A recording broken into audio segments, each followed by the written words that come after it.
Hello all, welcome or welcome back, whatever the case may be.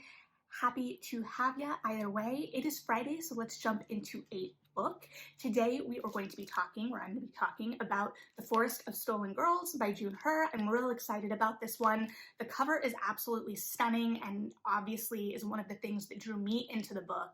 And then when I read the synopsis and realized it was a YA historical murder mystery set in Korea, I was like, yes, I would like to get my hands on that, please. So our protagonist, Hwani, is a young woman growing up in the Joseon era of Korea, which I know very little about. So this is definitely an example of historical fiction being able to introduce me to a new time and era, and I was almost sad that the historical note at the end was not longer.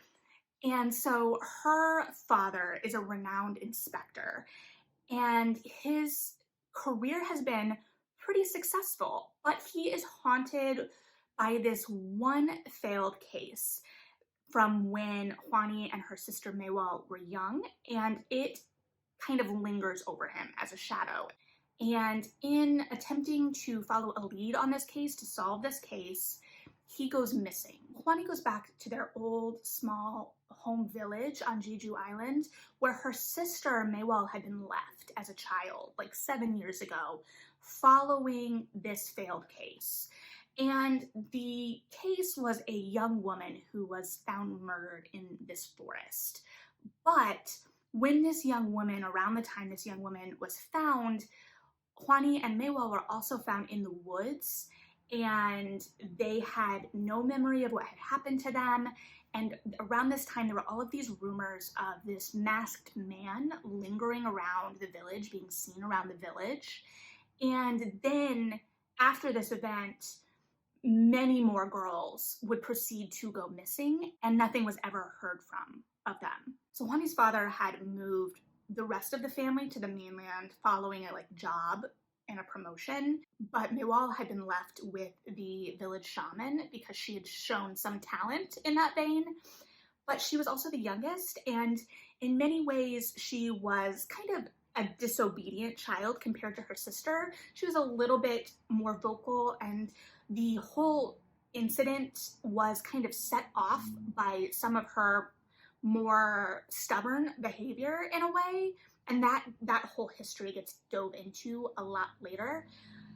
But there is a sense of abandonment to that. Granted, I don't know the whole history there in terms of, the norms of the time and place, but the way the relationship between the sisters was built, there was this sense of disconnect. They hadn't really been in contact. They were basically strangers to each other. And at first, there wasn't a real sense of kinship.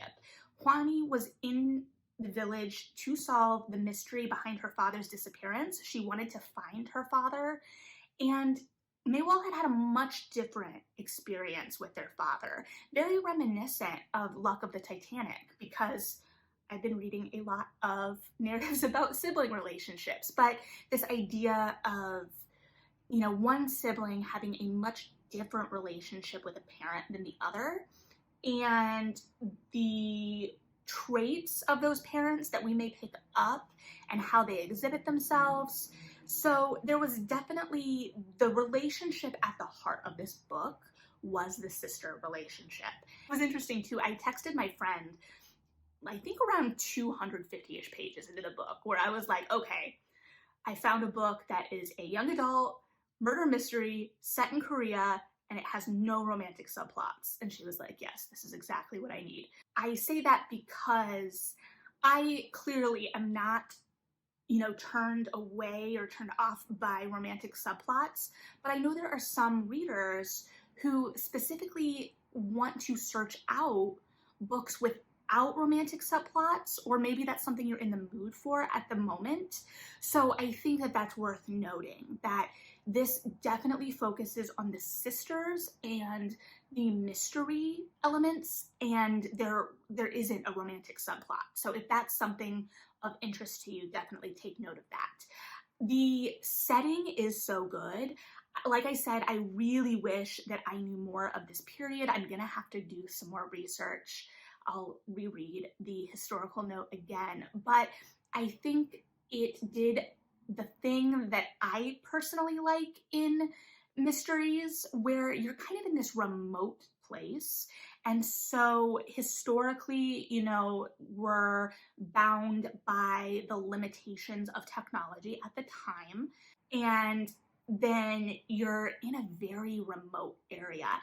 And based on the way the narrative established it, an area that is well known for being sent kind of the convicts and criminal class of sorts of the kingdom. So there's a sense of menace there in this small knit community that you're trying to get a sense of.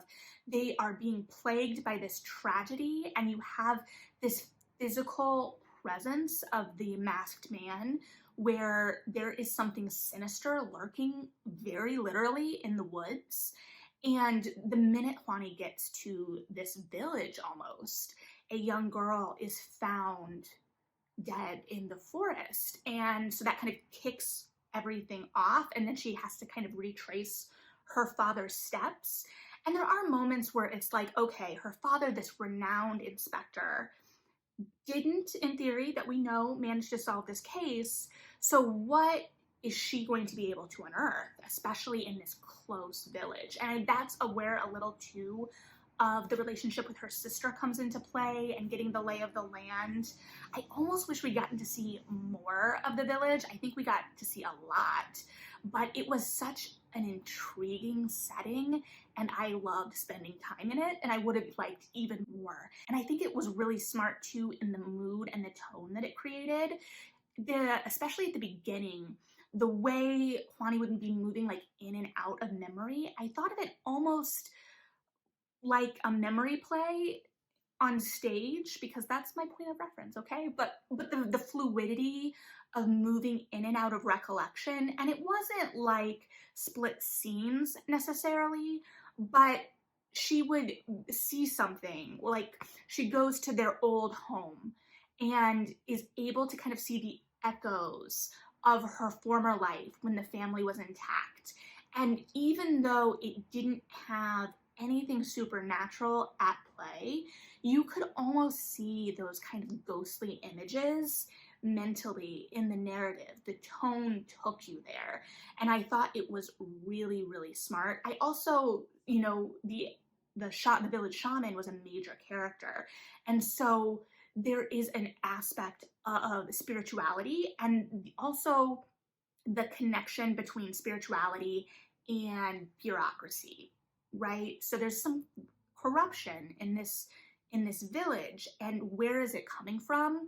What is the role of the shaman? There's parts where Juani thinks she's kind of just duping these families, and I almost would have liked to see that dug into a little bit more too. That character was very interesting, and there was a lot of history there as well. There was also a major historical plot point where these girls they were hidden away during their childhood a lot. They didn't get out much because of the political realities of the time, because women during their formative years, beautiful young women, would be taken to the Ming Dynasty as tributes. So there is this sinisterness on all sides. So it was really heartbreaking in a way to see the mystery and grief of this village over these young women that were missing, and the sacrifices that were made of young women all the time. And also the way the leaders in this community, in this space, was like, oh no, they just ran off because he didn't want to deal with it. And a girl who just runs off can, she's around, she can come back, but that's her choice, instead of grappling with the reality that these young women were being taken. And in a world where their young women were already often taken. And then the balance of that with the layer of class on top, which daughters were sacrificed, who could, afford to avoid that fate and who couldn't, and the ways in which and the places in which that class and money couldn't save you from certain things. Like one of the ghostly flashbacks had one of these men coming to collect young women at Juani's family home, and Juani and Maywell were put in this trunk by their mother until the man left. Like there was a servant that came in running in and saying, hide them. So there's this level of autonomy in watching Juani try and solve this mystery, but there's also this level of menace to everything. And we see her interact with other young women and see how their realities are shaped by the historical, cultural period, time, setting that we're in.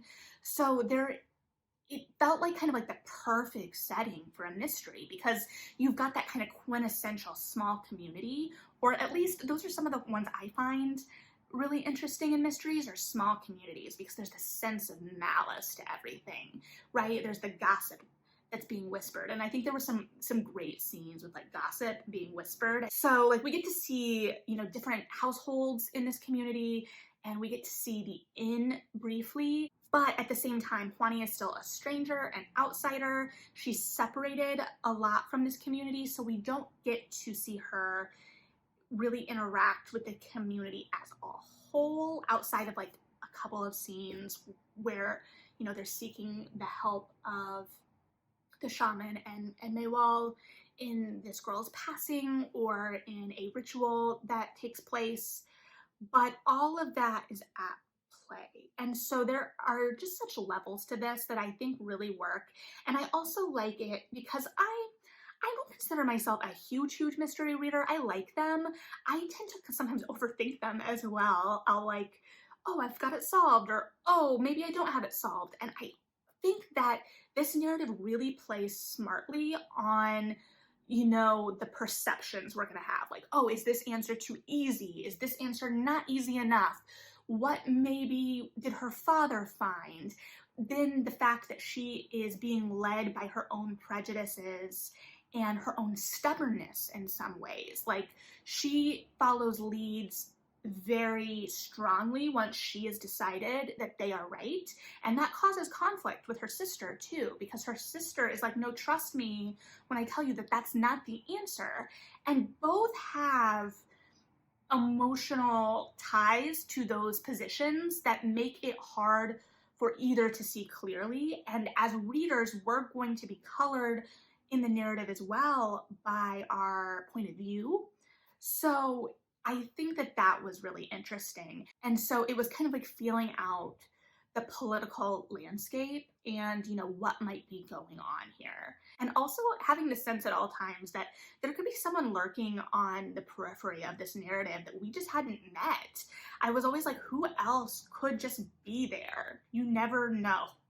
So I really, really enjoyed this one. It makes me want more historical YA, not even just mysteries, but this is, a historical period that I don't get to spend much time reading about. If you have other recommendations, please leave them below. So yeah, I would love to see more people reading this book, more people talking about this book, partly from a purely selfish point of view, and that I would love more YA historical fiction in this vein. It doesn't even have to be a murder mystery. To be clear, anyone who is listening out in the void that may be behind any of those decisions, but really, really enjoyed this one. So if you've read this, I would love to hear your thoughts on it. If you haven't read this, I would encourage you to pick it up, request it from your library. I don't know, there are options. But in the meantime, thanks for hanging out with me. Read something good, and yeah,